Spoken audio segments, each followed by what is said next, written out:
D'abord, ce ne sont pas les talibans qui oppriment les femmes dans ce pays. Elles étaient étouffées avant les talibans, donc c'est une idée fausse. Et aujourd'hui, vous ne trouvez pas de femmes qui sont vraiment affranchies, qui font ce qu'elles veulent. C'est culturel.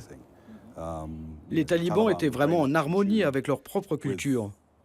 L'oppression des femmes en Afghanistan est une chose culturelle et non religieuse. C'était une histoire complexe. Il fallait toujours faire le tri entre la vérité et les mensonges. Je vous donne un exemple. Il y a ce mythe répandu que les talibans coupaient les doigts des petites filles qui portaient du vernis. Ce n'était pas vrai. Quand je l'ai exposé, j'ai été accusée d'être une amoureuse des talibans.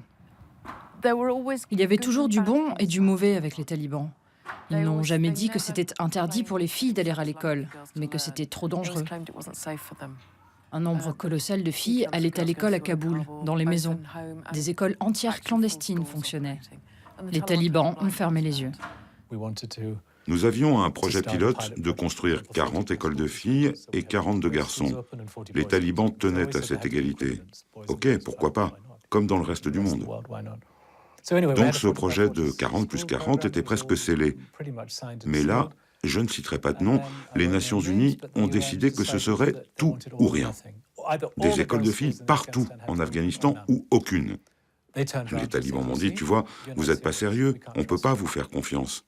Et ils avaient raison, on ne tenait pas nos promesses. Mais le chef des talibans ne s'implique pas dans cette querelle sur l'éducation.